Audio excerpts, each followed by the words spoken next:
Paix sur la terre aux hommes que Dieu agrée. Deuxième partie.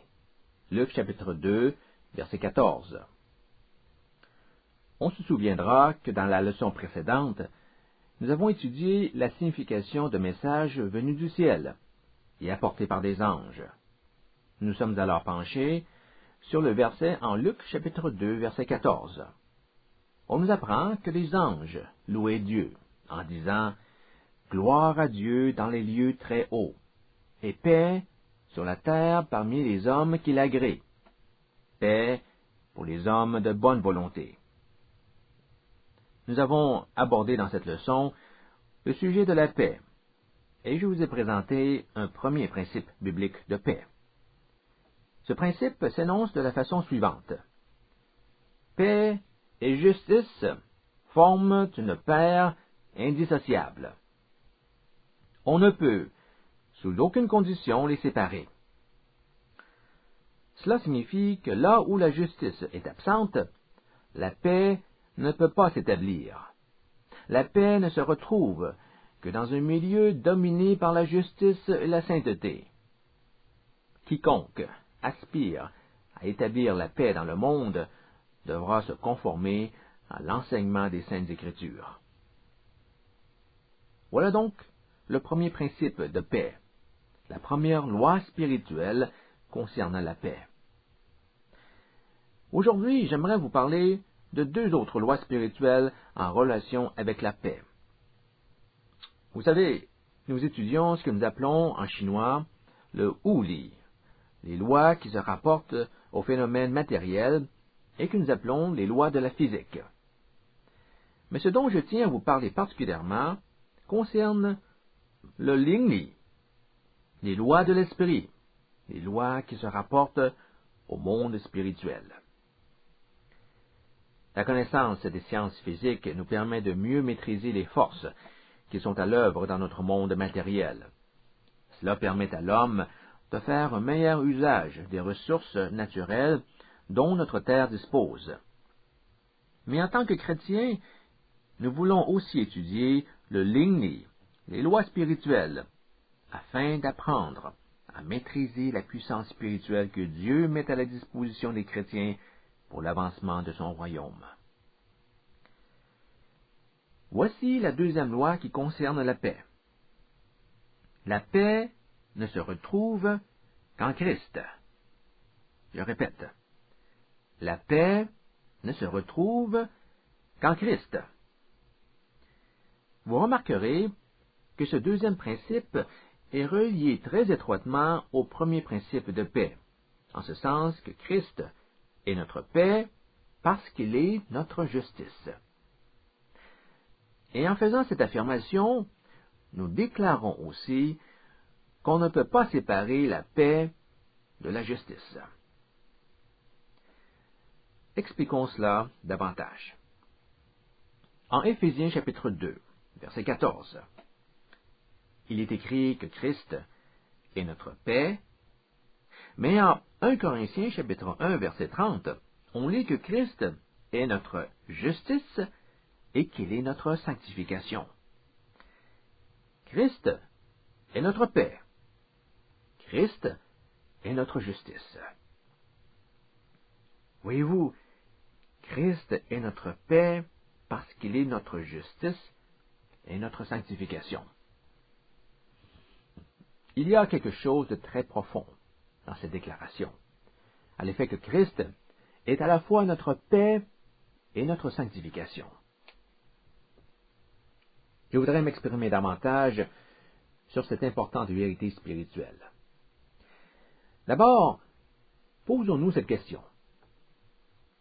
Comment Jésus est-il devenu notre paix?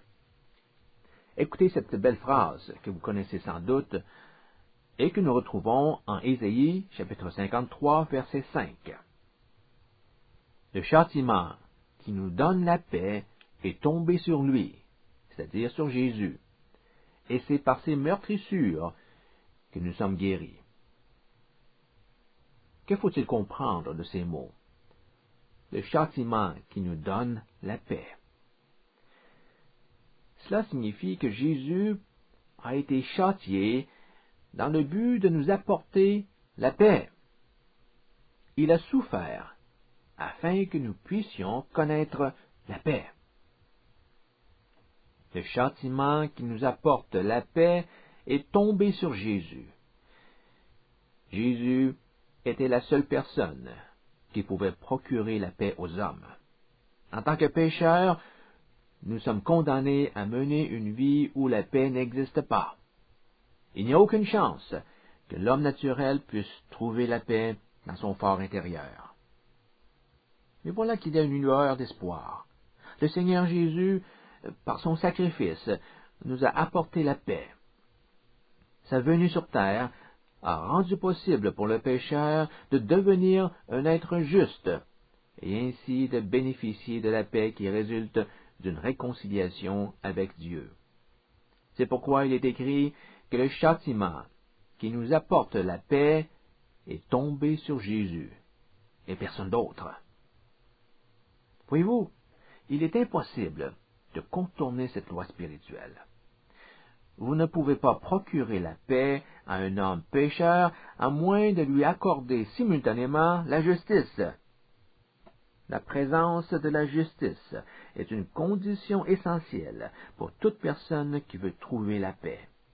Et Jésus, en devenant notre justice, constitue la réponse aux pécheurs qui recherchent la paix. C'est pourquoi j'ai dit plus tôt que Jésus est notre paix parce qu'il est notre justice et notre sanctification. Cette deuxième loi spirituelle constitue une vérité éternelle. Et dans cette vérité éternelle de Dieu, nous avons l'explication qui nous fait comprendre la raison pour laquelle Jésus devait mourir sur la croix. À moins que Jésus accepte ce châtiment, à moins qu'il accepte à notre place la punition que méritent nos iniquités, nos fautes, il n'y aurait pas de paix pour personne. Aucun être humain, aucune société ne pourrait trouver la paix. Nous serions tous condamnés à vivre dans la tourmente et éventuellement à périr sous le poids de nos péchés. Mais nous n'avons pas à nous résigner à une telle angoisse, car Jésus a établi la paix dans le cœur de ceux qui veulent le suivre. Comment a-t-il rendu cela possible? Par sa croix. C'est ce que le mot châtiment signifie en Ésaïe chapitre 53, verset 5. Par sa croix, il a subi notre punition et nous apporte la paix en nous acquittant de nos dettes spirituelles, c'est-à-dire de nos péchés. En Colossiens chapitre 1, verset 20, Paul dit que Jésus a fait la paix par le sang de sa croix. Maintenant, comprenez que cela ne représente qu'une facette du salut. Malheureusement, on a tendance aujourd'hui à prêcher le salut en ne mettant l'emphase que sur le pardon de nos péchés. Facteur essentiel au salut, le pardon divin doit faire l'objet de tout discours qui fait référence à la grâce de Dieu. Mais si on ne fait mention que du pardon, on aura oublié l'autre facette fondamentale du salut. Voyez-vous, si la mort de Jésus sur la croix ne constitue qu'une mesure légale visant à canceller nos dettes, nos péchés, alors la justice que nous avons en Christ ne peut être qu'externe. Et si cette justice se retrouve en dehors de nous, la paix qui accompagne la justice sera aussi une réalité spirituelle qui n'affectera notre vie qu'en superficie. Dans ces circonstances, on ne peut pas affirmer que le croyant ait fait l'expérience du salut dans sa totalité. Prenez l'exemple d'un criminel, à qui on vient tout juste de prononcer un verdict de culpabilité pour le crime dont il a été accusé. On vous met au courant de cette affaire, et dans votre bonté, vous dites « J'aimerais l'acquitter » en payant l'équivalent du châtiment que le juge lui a imposé. Dans un système légal où cette substitution serait permise, le criminel sera libéré pardonner des torts qu'il a infligés à autrui. Du point de vue légal, il change de position. Trouvé coupable et condamné à l'emprisonnement, il retrouve la liberté en étant acquitté. Voilà que la situation prend une toute autre allure à la faveur de ce criminel. Il peut jouir à nouveau de la vie. Il est un homme libre maintenant. Mais j'aimerais vous poser une question. Qu'en est-il de sa personnalité, de son caractère? Devient-il un homme meilleur pour autant? Laisseriez-vous cet homme se promener à nouveau sur les rues de la ville où il a commis ses méfaits? Certes non. Il est toujours un criminel, et il constitue encore un danger pour la société. Les torts qu'il a commis dans le passé, il peut certainement les commettre à nouveau, à moins qu'un changement drastique s'opère pour le mieux dans le cœur de cet homme. Mais la triste réalité nous fait réaliser qu'un criminel change rarement son attitude. Vous pouvez être sûr qu'en remettant ce criminel en liberté sans condition, il se retrouvera tôt ou tard au banc des accusés. Ce n'est certainement pas une situation dont on peut se réjouir. Considérons maintenant cette question du point de vue spirituel. S'il n'y a pas de changement dans la nature même de l'homme pécheur, cette personne va continuer à commettre les péchés qu'il a commis auparavant, même s'il est déclaré juste devant Dieu, ce qu'on appelle la justification. Par le sang de Jésus-Christ sur la croix. Oui, nous sommes légalement rendus justes aux yeux de Dieu. Nous sommes justifiés devant Dieu. Mais le salut comporte une autre réalité dont il faut tenir compte. Autrement, nous allons nous retrouver dans la même situation que le criminel qui a été acquitté et qui continue à faire du tort dans la société. Le salut ne se limite pas qu'à acquitter un homme en le déclarant juste. Le salut doit conduire à une vie juste. Alors Dieu nous transforme en des êtres qui pratiquent la justice. La Bible nous dit que le salut produit des personnes au cœur renouvelé. Une transformation radicale prend place. Si quelqu'un est en Christ, il est transformé en une nouvelle créature. 1 Corinthiens, chapitre 5, verset 17. Si Christ est votre justice et votre paix, vous devez reconnaître que vous êtes devenu une nouvelle créature. Vous n'êtes plus l'être pécheur que vous étiez avant d'avoir rencontré Jésus.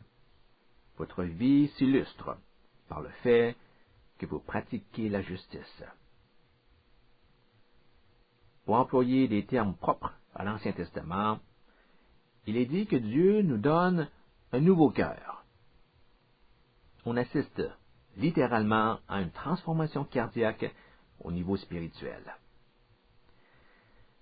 En Ézéchiel, on lit que Dieu va changer notre cœur. Il va enlever le cœur de pierre qui est en nous pour le remplacer par un cœur de chair, un cœur spirituellement vivant. Il retire ce qui est mort et nous redonne vie en nous donnant un cœur de chair. Dieu nous transforme complètement. Il fait de nous une personne caractérisée par une droiture de cœur. Et comme l'apôtre Jean le dit si bien dans sa première épître, quiconque est né de Dieu ne commet pas le péché. 1 Jean chapitre 3 verset 9. La nouvelle nature en vous met fin à votre vie passée de péché. Cette transformation s'effectue graduellement. Il s'agit d'un processus et non pas d'un phénomène instantané. Personne ne devient parfaitement juste du jour au lendemain. De temps à autre, le chemin se fait plus chaotique. Il y aura des luttes, des combats. Et sachez que le combat se déroule dans un contexte qui implique le péché. L'auteur de la lettre aux Hébreux écrit « Vous n'avez pas encore résisté jusqu'au sang dans votre combat contre le péché. » Dans notre combat contre le péché, nous n'avons pas encore lutté jusqu'à la mort. Cette lutte contre le péché fait partie de l'expérience quotidienne de tout croyant dans sa marche avec Dieu. Dans le langage de l'apôtre Paul, c'est dire que nous ne sommes pas encore devenus parfaits. Ainsi, en Philippiens chapitre 3, verset 12, on peut lire « Non que j'ai déjà reçu le prix ou que je sois déjà parvenu à la perfection, mais je poursuis ma course. » Cela signifie que dans notre combat contre le péché, il y aura des moments où notre paix sera ébranlée. Si, dans ces moments de faiblesse, nous permettons au péché d'exercer son emprise sur nous, il faut s'attendre alors à ce que notre paix soit perturbée. La paix extérieure sera préservée, car notre réconciliation avec Dieu demeure valide. Mais nous perdons la paix intérieure en laissant le péché s'infiltrer dans notre vie. Il faut donc comprendre que la présence de choses impures et profanes dans notre vie spirituelle dérange au plus haut point la paix que Dieu nous accorde lorsque nous suivons ses préceptes. C'est pourquoi nous devons constamment nous appuyer sur l'Esprit Saint pour préserver cette sainteté et cette paix. Il est le Saint-Esprit. Il est aussi l'Esprit de paix. La paix étant un fruit de l'Esprit Saint, en Galates chapitre 5, verset 22. Considérons maintenant la troisième loi spirituelle. Le premier principe de paix affirme que la paix ne peut jamais être séparée de la justice. Le deuxième principe déclare que la paix ne se retrouve qu'en Christ. Le troisième principe est le suivant.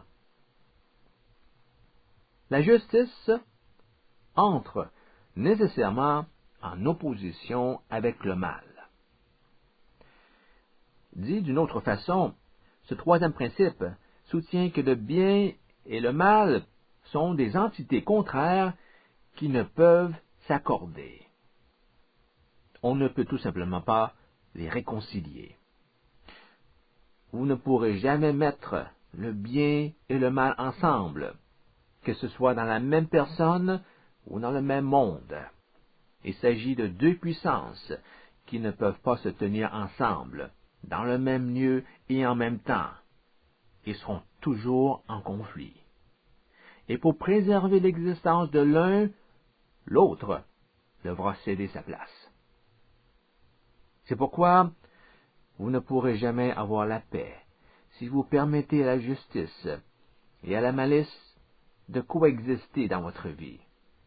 C'est pourquoi aussi on note que les Écritures exigent du disciple un engagement entier à Dieu. Dieu ne peut pas accepter une foi qui ne s'engage qu'en partie. Dans sa lettre, l'apôtre Jacques exhorte les chrétiens à ne pas suivre l'exemple de l'homme dont le cœur est partagé et qui vit partiellement dans la lumière et partiellement dans les ténèbres. Une telle attitude ne peut mener qu'à une vie de misère. Le chrétien authentique aura choisi une fois pour toutes de vivre entièrement au service de Dieu, sans jamais regarder en arrière. C'est le message que Josué voulait transmettre aux Israélites en Josué, chapitre 24, verset 15. Choisissez aujourd'hui qui vous voulez servir. Ou les dieux que servaient vos pères au-delà du fleuve, ou les dieux des Amoréens dans le pays desquels vous habitez. Moi et ma maison, nous servirons l'Éternel. Si Dieu est votre Dieu, alors servez-le. Mais si les idoles sont vos dieux, si Baal est votre Dieu, alors allez et servez Baal et les autres dieux. Mais de grâce, ne corrompez pas votre foi en essayant de servir Dieu et Baal en même temps. Si l'argent est le principal attrait dans votre vie, alors réservez vos énergies pour faire de l'argent. Mais si le Dieu vivant est votre Dieu, alors servez le Dieu vivant de tout votre cœur. Un disciple ne peut avoir deux maîtres. Vous ne pouvez pas servir à la fois Dieu et Mammon. Ou il haïra l'un et aimera l'autre, ou il s'attachera à l'un et méprisera l'autre. Matthieu chapitre 6, verset 24. Voilà donc l'essence du troisième principe de paix dans les Écritures. La coexistence du bien et du mal est une affaire impossible.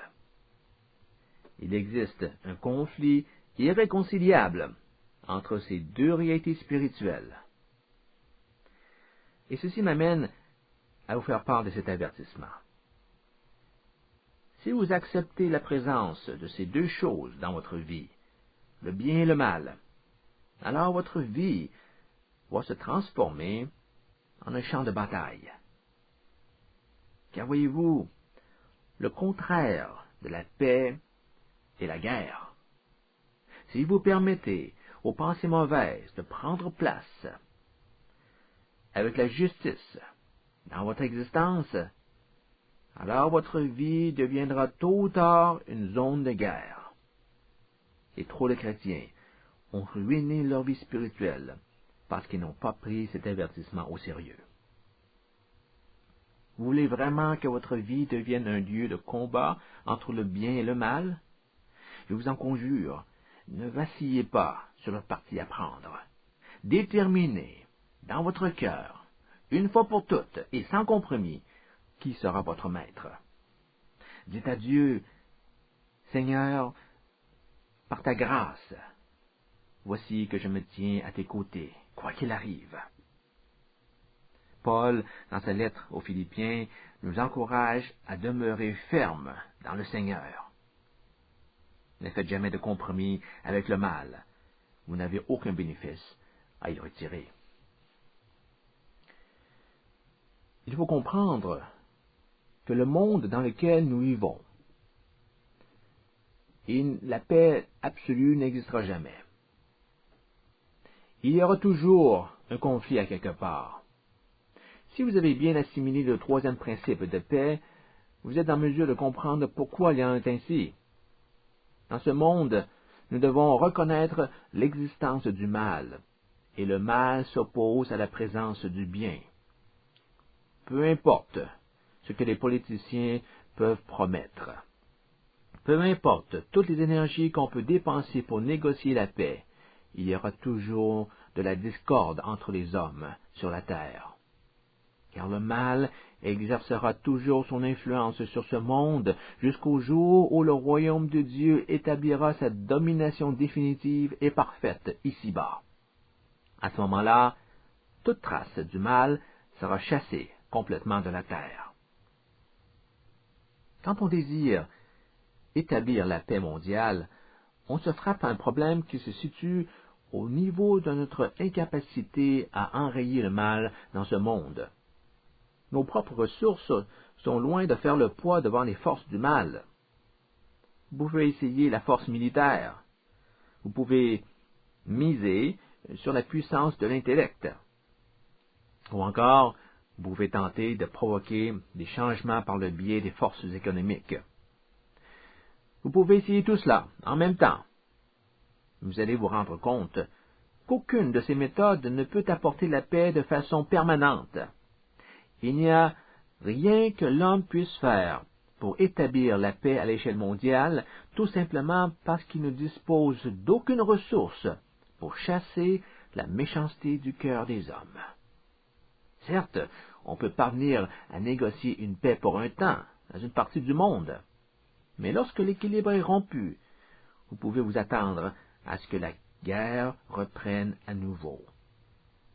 Malheureusement, ce cycle de la paix et de la guerre constitue une constante, peu reluisante, de l'histoire de l'humanité. En Jean chapitre 14, verset 27, le Seigneur Jésus dit à ses disciples, « Je vous laisse la paix, je vous donne ma paix. Moi, je ne vous donne pas comme le monde le donne. Ici, Jésus fait une très nette distinction entre la paix qu'il donne aux hommes et la paix que le monde peut offrir. Ce que j'offre, dit Jésus, est une paix éternelle. La paix que le monde donne ne peut être que temporaire, puisque l'homme n'a pas les moyens pour affronter les forces du mal. Il peut fabriquer des bombes d'une puissance inouïe, mais aucune arme de conception humaine, peu importe sa puissance, ne peut détruire le mal dans le monde. Ceci nous ramène à notre deuxième loi spirituelle. En Christ seul peut-on trouver la paix. Je vous donne ma paix. Seul le Seigneur Jésus possède la puissance nécessaire pour affronter victorieusement le mal. Si vous désirez vraiment faire avancer la cause de la paix dans notre monde, vous devez commencer par proclamer le message des évangiles. J'aimerais maintenant attirer votre attention sur un verset qui semble contredire le message apporté par les anges en Luc chapitre 2, verset 14. Ainsi, en Matthieu chapitre 10, verset 34, Jésus dit, « Ne pensez pas que je sois venu apporter la paix sur la terre. Je ne suis pas venu apporter la paix, mais l'épée. » Voilà qui est bien curieux. À prime abord, cette phrase semble entrer directement en contradiction avec le message de paix des anges. Paix sur la terre parmi les hommes que Dieu agrée. Mais si vous analysez ces deux versets de près, vous allez vous rendre compte qu'il n'y a pas de contradiction. Laissez-moi vous expliquer ce que je veux dire. Je répète à nouveau la bonne nouvelle que les anges nous annoncent en Luc chapitre 2, verset 14. Paix sur la terre parmi les hommes que Dieu agrée. Paix sur la terre parmi les hommes qui font l'objet de sa complaisance.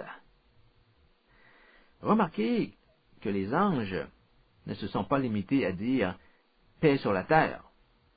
Ne citez que ces mots portent préjudice aux Saintes Écritures. La Bible ne promet pas la paix sur la terre. Elle promet la paix aux hommes de bonne volonté, aux hommes en qui Dieu prend plaisir, aux hommes qui aiment la justice et qui marchent dans la droiture. Le Seigneur Jésus nous dit qu'il n'est pas venu apporter la paix sur la terre. Voyez-vous, sa venue dans notre monde a pour effet d'intensifier le conflit contre le mal. C'est pourquoi il précise que loin d'apporter la paix sur la terre, il est plutôt venu pour apporter l'épée. Sa présence physique dans notre monde a provoqué une exacerbation de la lutte contre la puissance des ténèbres. Vous vous souvenez de la troisième loi spirituelle? Le bien et le mal sont deux contraires qu'il est impossible de réconcilier. Si vous comprenez cette loi spirituelle, vous comprendrez aussi ce que Jésus cherche à nous dire. Lorsque Jésus, le juste, arrive dans notre monde, le conflit entre le bien et le mal devient encore plus féroce.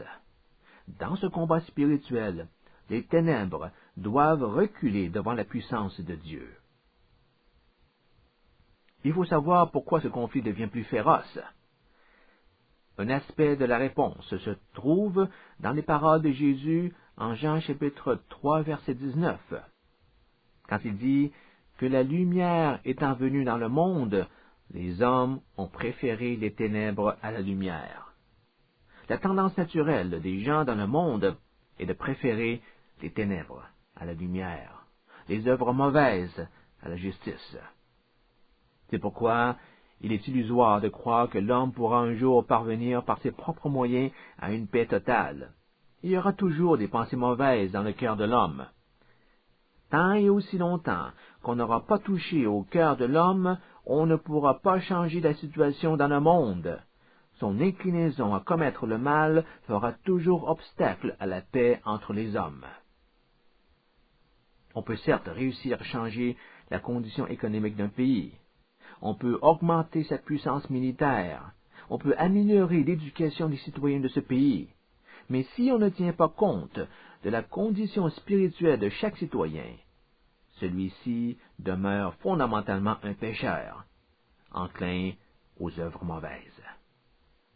Et c'est pour cette raison que la paix ne sera jamais complète sur la terre jusqu'au jour où Dieu aura établi son royaume sur terre. D'ailleurs, Jésus nous invite à prier en ce sens.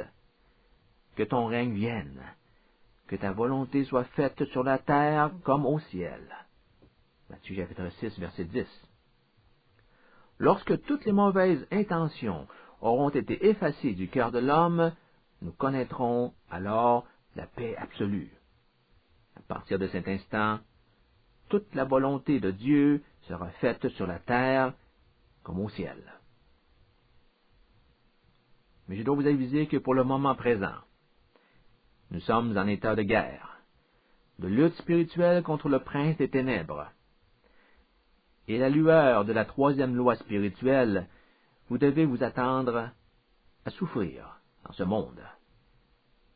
Car plus vous grandissez dans le Seigneur, plus vous vivez dans la droiture, plus votre lumière sera apparente, et plus vous aurez affronté ceux qui ne veulent pas voir votre lumière.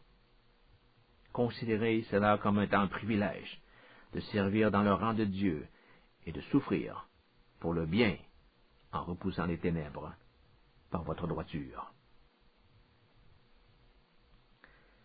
En terminant, j'aimerais vous lire un très beau passage de l'Ancien Testament, ayant trait à la paix. Il s'agit du verset en psaume, du psaume 119, verset 165. Il y a beaucoup de paix pour ceux qui aiment ta loi, et rien ne les fait trébucher. Ce sont ceux qui aiment la loi de Dieu qui trouvent la paix dans leur cœur. Et on nous précise, en termes plus détaillés, dans le verset précédent, le verset 164, en quoi consiste la loi de Dieu. Cette fois, je te loue à cause des ordonnances de la justice. Les ordonnances de la justice forment justement la loi de Dieu. Cela implique que la personne qui aime la loi de Dieu est une personne qui aime la justice. C'est pourquoi il jouit d'une grande paix. Quiconque aime la justice et rejette l'iniquité fera l'expérience d'une grande paix.